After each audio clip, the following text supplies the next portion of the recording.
Hello friends, Ram55 here, and tonight I'm coming back with you with my latest in the series of my Train Simulator 12. Lately we've been doing some operating sessions on my Wyandotte and Arbor Railroad. I've been unable to post some videos lately due to some technical problems with my modem and router. I've got those squared away now, so let's get back at it. In our first video, we pulled some passenger cars out of the barn and got a couple freight trains on their way. Followed that up with the arrival of Logger 1 from up north, and then a freight train arrived from the east. We sorted that train into the sorting yard, and last time we made our first delivery to the sawmill. And tonight we're going to do our second deliveries, and this will be part 5, another local freight run. This time we're going to be dropping off to some other industries in Arbor.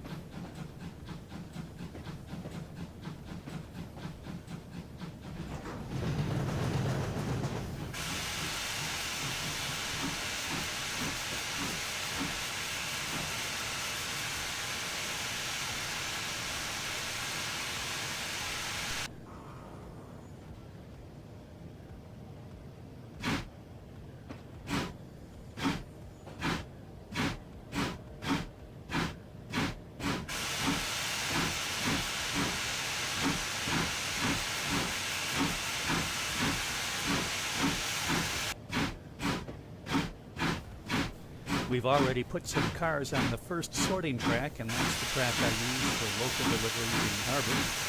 So all we have to do is back down on those cars, hook up to them, and then go make the deliveries.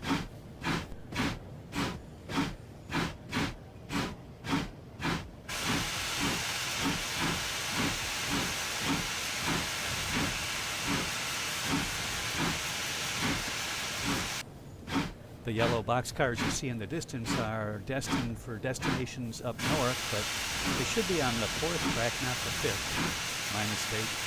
The two gray-colored boxcar looking things are actually conductor cars, which are Civil War equivalents of a caboose, and they're just sitting on a caboose and local storage track.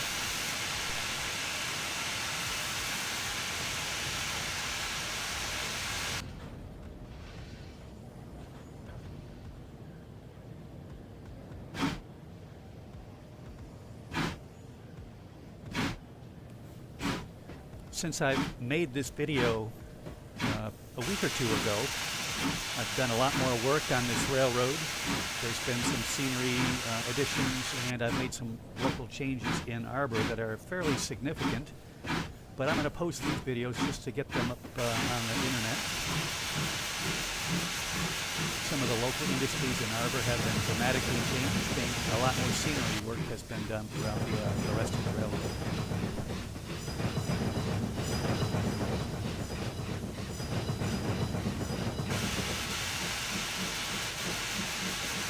Certainly a lot of the enjoyment from this hobby is experimenting and putzing around and doing things, finding out what works, what doesn't work, and getting things to your liking. So I enjoy building it almost as much as I do operating it.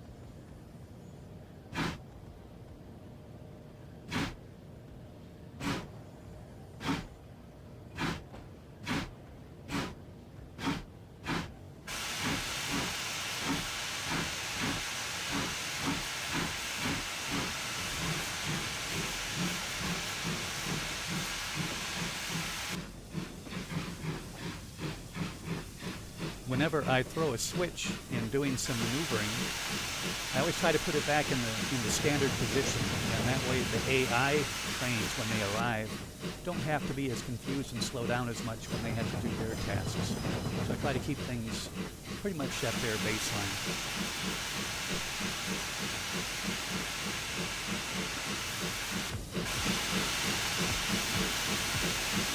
So now we're going to be going from the yard lead out onto the main. The main line is that track to the right there.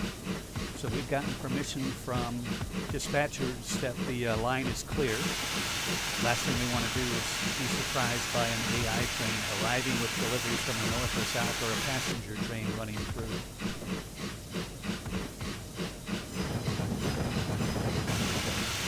I've still been experimenting a lot with different types of grasses. A lot of them look great when you're up close, but from a distance they really look kind of fake. Just haven't found the correct one for me yet, but I'm still working on it. That group of buildings to the right there is the freight shed for Arbor. That's gone a lot of revision since this video was made, and hope they'll get around to posting another video to show you what that looks like now.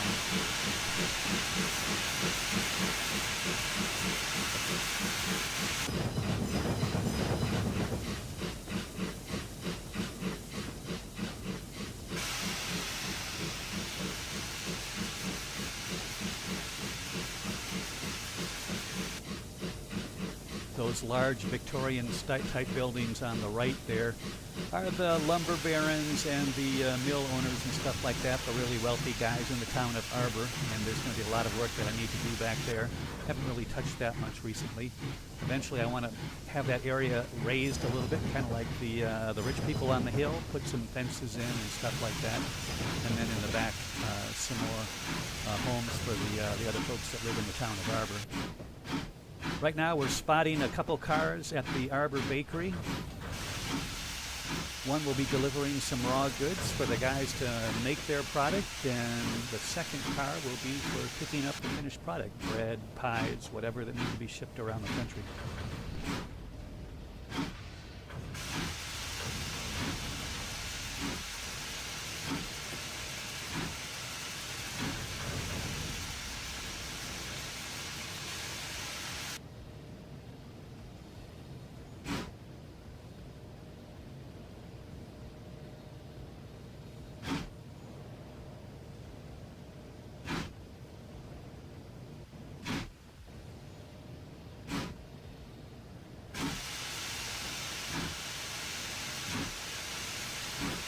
I haven't touched this area for a while, but this bakery will need a lot more figures standing around the building to bring it alive. One thing I don't like about trains is that it just looks rather barren and unlived in. I really don't like that. So figures tend to bring it alive, putting some crates and bags and stuff like that around, making it look like somebody's dropped some stuff off, and makes it more lived in.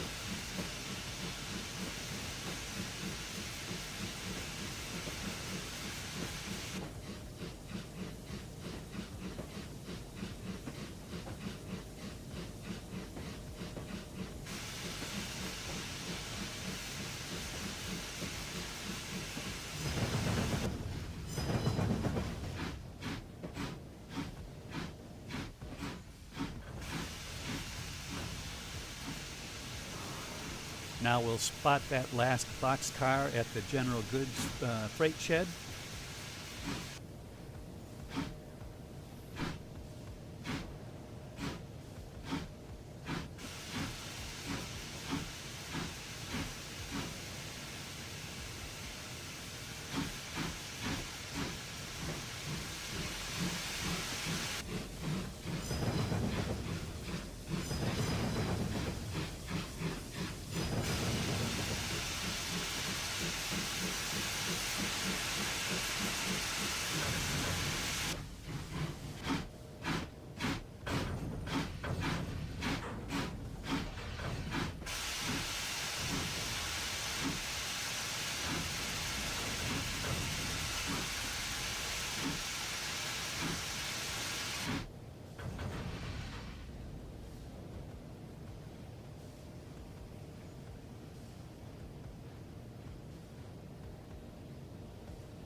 This locomotive really struggles to get going when pulling some freight cars when it starts off on a curve.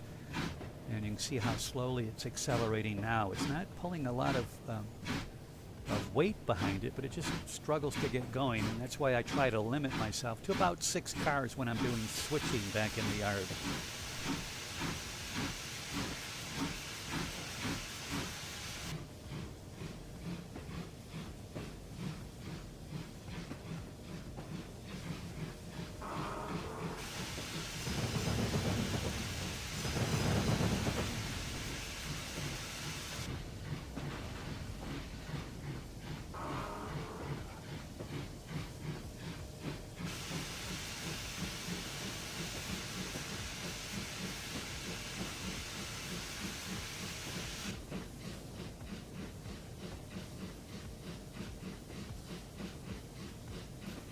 Now we're finally pulling off the main line, clearing that up for any AI trains that may come along and getting on the yard lead. Then we'll back down and head over toward that industrial area. That includes a fertilizer plant and a foundry. And since this video was made, I actually added that flour mill that I was talking about and moved the fertilizer plant to the opposite side.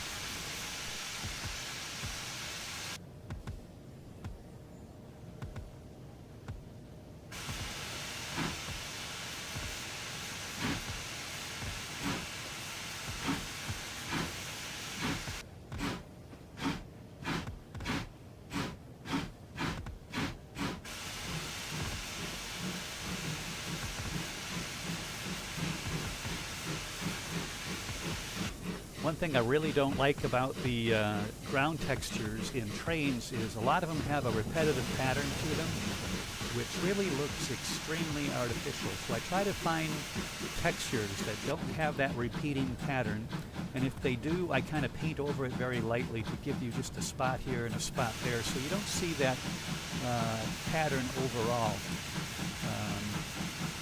It takes a lot of work to get it right. Sometimes it's too bright, sometimes it's too dark, and sometimes you just have to redo it until you get the effect that you're looking for.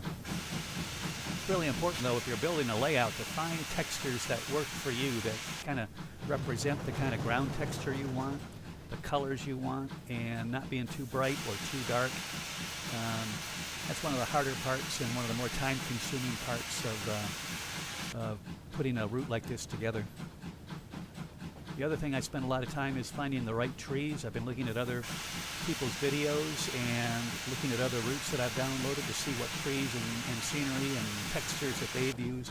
Got a lot of inspiration, a lot of ideas from them. So here we are coming into another industrial area. That first building on the right is a fertilizer plant. That's actually been moved over to about where the train is now, but on the left side. And in its place, the flour mill now stands there, and in the distance is a big foundry, which produces some quality ironwork for the Midwest.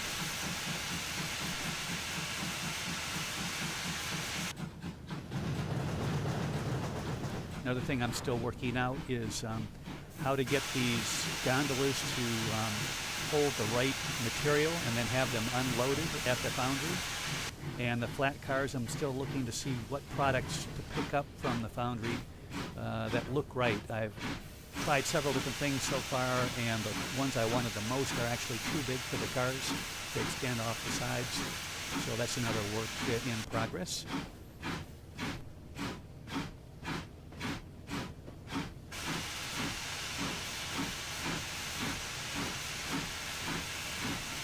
Redid a lot of the textures in this area as well, so that cobblestone area is not as big.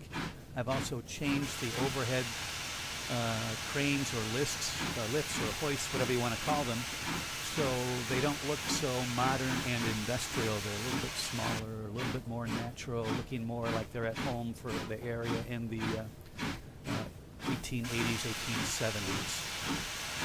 I think a project like this is probably never really done. They're always tweaking little things here and there. However, I'm happy to say that since this video is made, I'm probably about 90% done with the scenery work.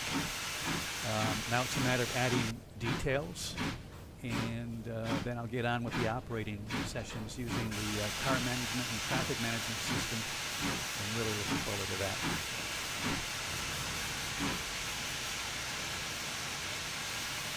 So we'll spot our flat cars here. This is the area where the finished products are picked up. They're produced in those buildings to the right. And the dark area, the dark building to the right there is where you will get the raw materials. And eventually, rather than have that scrap iron there, I'm going to, and I've actually already done it, put in some bins where you will load coal, limestone, and iron ore, which is then used to make the steel or the metal for the products.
So that's the last of our deliveries for this local freight run. Now we just need to bring the locomotive back to the yard and put her away and wait for our next task to be done.